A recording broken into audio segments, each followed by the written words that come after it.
दोस्तों कई बार लोग जल्दीबाजी में या फिर साइलेंटली लोन लेने के चक्कर में फ्रॉड के शिकार हो जाते हैं और उन्हें पता भी नहीं चलता कि हमें कैसे दिन के उजाले में मूर्ख बना दिया गया। तो आज हम कुछ ऐसे पॉइंट्स पर बात करेंगे जो लोन देने के नाम पर लोगों को ठगा जाता है, लोगों के साथ बड़ा फ्रॉड किया जाता है लेकिन लोन नहीं मिलता। तो चलिए बारी बारी से पॉइंट टू पॉइंट बात करते हैं। तो देखिए, आगे बढ़ने से पहले मैं आपको बता दूं कि लोन कई तरह का होता है। Personal loan, car loan, home loan, education loan और भी कई तरह के लोन होते हैं। अलग अलग जरूरत के अनुसार लोग अलग अलग तरह का लोन लेते हैं, लेकिन लोन लेने की एक प्रक्रिया होती है, प्रोसेस होती है, लेकिन कई लोगों को इन प्रक्रिया के बारे में नहीं पता होता तो वो फ्रॉड के शिकार हो जाते हैं। तो देखिए, पॉइंट टू पॉइंट बात करते हैं कि दरअसल लोगों के साथ फ्रॉड कैसे होता है, किन किन चीजों का लॉलीपॉप दे करके लोगों से लोन के नाम पर ठगी किया जाता है।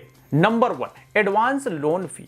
अगर कोई ये कहता है कि हम आपको लोन दिलवा देंगे, आप हमें लोन का फी एडवांस में जमा कर दीजिए, चाहे 2000 हो, 5000 हो, 2500 हो, कोई सा भी अमाउंट हो, तो समझ लीजिए कि वो बंदा फ्रॉड है, फेक है, फर्जी है। क्योंकि लोन प्रोसेस का जो चार्ज होता है वो लोन के अमाउंट में से कटता है। तो बिना किसी प्रोसेस के किसी को लोन के लिए एडवांस में फी देना, वो हो सकता है कि आपके साथ फ्रॉड कर रहा हो सकता है कि आपके साथ बड़ा धोखा हो जाए।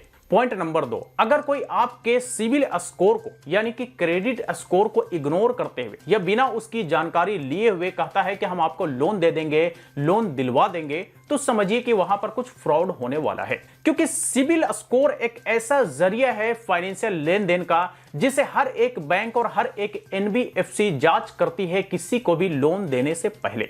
तो अगर कोई आरबीआई से रजिस्टर्ड एनबीएफसी कंपनी है या बैंक है तो वो सबसे पहले कस्टमर का सिविल रिकॉर्ड देखती है, सिविल स्कोर देखती है, और अगर कोई इससे ही इग्नोर करे तो समझिए कि आपके साथ फ्रॉड होने वाला है। पॉइंट नंबर 3, कि अगर कोई आपको लोन लेने के लिए जल्दीबाजी कर रहा है, कोई आपको यह कह रहा है कि आज तक ही ऑफर है, 1 घंटे में ही आप कर लो, आधे घंटे में ही आप कर लो, आधे घंटे में आपको लोन दिलवा देंगे, तो समझिए कि आपके साथ फ्रॉड होने वाला है। क्योंकि लोन जब भी किसी को दिया जाता है तो एक लंबी प्रक्रिया होती है जिसमें डॉक्यूमेंटेशन के साथ साथ सिविल स्कोर के साथ साथ सारी चीजें, लेन देन चेक किया जाता है, उसके बाद ही किसी को लोन दिया जाता है। तो अगर कोई जल्दीबाजी करे तो समझ लीजिए कि हो सकता है आपके साथ वहां पर फ्रॉड करने की कोशिश हो रही है जल्दीबाजी के चक्कर में। पॉइंट नंबर 4, कि अगर कोई ये कहे कि हम आपको गारंटीड लोन दिलवा ही देंगे, तो हो सकता है कि यहां पर भी फ्रॉड हो। वो इसलिए क्योंकि कोई भी बैंक या एनबीएफसी कंपनी को आप लोन के लिए अप्लाई करते हैं तो लोन सैंक्शन हो जाए इसकी कोई गारंटी नहीं होती। वो इसलिए क्योंकि लोन प्रोसेस में, जैसा कि मैंने आपको बताया, कि बहुत सारी चीजों को चेक किया जाता है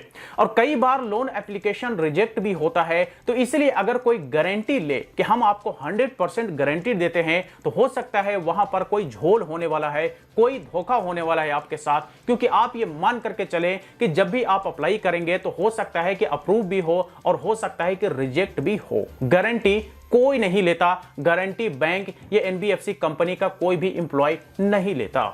पॉइंट नंबर 5, अगर कोई ये कहे कि हम आपको बहुत ही कम इंटरेस्ट रेट पर लोन दिलवा देंगे, जैसे 2% पर आपको कार लोन दिलवा देंगे, होम लोन दिलवा देंगे, तो भाई ये हजम होने की बात ही नहीं है। अगर कोई इस तरह का लोन इंटरेस्ट कम करवा करके लोन देने की बात करे तो वहां पर भी हो सकता है कि फ्रॉड हो जाए। क्योंकि कोई भी एनबीएफसी कंपनी और बैंक ये नहीं चाहेगी कि हम कस्टमर से बहुत कम अमाउंट वसूले, बल्कि हर एक बैंक और हर एक एनबीएफसी कंपनी चाहती है कि हम कस्टमर से ज्यादा इंटरेस्ट ले। तो अगर कोई 2%, 1%, 3% की इंटरेस्ट की बात करके आपको लोन देने को कहे तो समझ लीजिए कि वहां पर कुछ झोल होने वाला है। पॉइंट नंबर 6, लोन प्रोसेस के लिए डॉक्यूमेंटेशन की जरूरत होती है, लेकिन अगर कोई ये कहे कि कोई दिक्कत नहीं है, आपके पास डॉक्यूमेंट नहीं है तो हम डॉक्यूमेंट बनवा देंगे, तो समझिए कि भाई डॉक्यूमेंट कहां से बनवा देंगे, डॉक्यूमेंट फर्जी बनवाएंगे तो फिर समझिए कि आपके साथ धोखा होने वाला है। या फिर अधूरा डॉक्यूमेंट,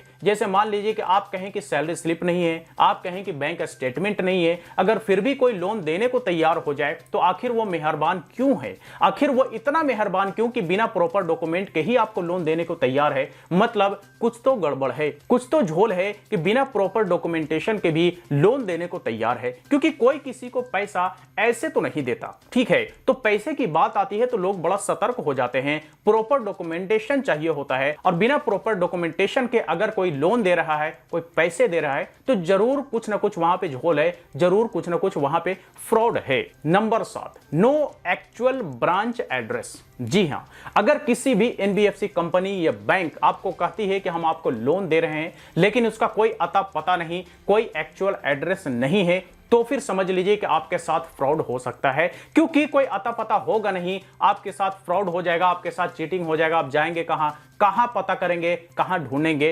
तो यह भी जरूरी है कि प्रॉपर एड्रेस होना चाहिए, एक्चुअल एड्रेस होना चाहिए फिजिकल, ताकि आप वहां पर जाकर के अता पता कर सके, कोई दिक्कत हो तो आप कंप्लेंट वगैरह कर सके। तो ये सारे पॉइंट्स तो आपने यहां पर देखे, जिसे बता करके, दिखा करके हो सकता है कि लोन के नाम पर आपके साथ फ्रॉड हो जाए, आपके साथ धोखा हो जाए। अब बात करते हैं कि यदि आप किसी एनबीएफसी कंपनी या फिर बैंक या किसी ऐप के थ्रू लोन के लिए अप्लाई कर रहे हैं, आपका लोन अप्रूव हो गया है, तो फिर आप ये कैसे चेक करेंगे कि वो एनबीएफसी कंपनी, वो बैंक या वो ऐप सही है, जेन्युइन है, और आप लोन लेंगे तो कोई दिक्कत नहीं होगा? तो कुछ पॉइंट्स हैं, इस पर भी एक नजर डाल लेते हैं। जैसे कि वो एनबीएफसी कंपनी, वो बैंक या वो ऐप आरबीआई में रजिस्टर्ड होनी चाहिए, क्योंकि हम सबको पता है कि आरबीआई इंडिया का सेंट्रल बैंक है, जो कि ऑल ओवर द इंडिया कोई भी फाइनेंशियल लेन देन का एनबीएफसी कंपनी हो, बैंक हो, ऐप हो, सबको मैनेज करती है। तो अगर वहां पे रजिस्टर्ड है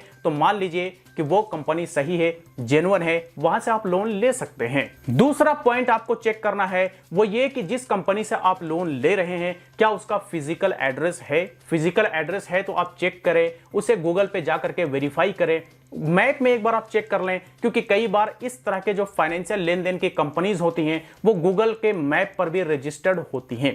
तीसरा चीज आपको चेक करना है कि कॉन्टैक्ट डिटेल यानी कि customer support detail, social media links, ये सारे वगैरह सेटअप है कि नहीं, वेबसाइट सिक्योर्ड है कि नहीं। सिक्योर्ड का मतलब ये होता है कि HTTPS, आप देखेंगे यूआरएल में HTTPS के साथ होगा तो समझिए कि वो सिक्योर्ड वेबसाइट है। तो properly website, properly social media link हो, कस्टमर सपोर्ट का ईमेल आईडी हो, ये सारी चीजें होनी चाहिए, तो ही उसे जेन्युइन माना जा सकता है। इसके अलावा आप उस कंपनी के बारे में गूगल में भी सर्च कर सकते हैं। अगर कभी किसी के साथ फ्रॉड हुआ होगा तो लोग गूगल में भी कई सारे रिव्यूज देते हैं, तो वहां से भी आपको एक आइडिया लग जाएगा कि यह कंपनी कैसी है, सही है, गलत है, फेक है, जेन्युइन है, इसकी जानकारी आपको मिल सकता है। तो ये सारे पॉइंट्स हैं जिसके थ्रू आप चेक कर सकते हैं कि आप जहां से लोन ले रहे हैं या जहां से लोन के लिए अप्लाई कर रहे हैं वो जेन्युइन है, फेक है, कैसा है। इसके अलावा कई लोग ये सोचते हैं कि अरे अगर हमारा डॉक्यूमेंट्स चला ही गया तो क्या होगा,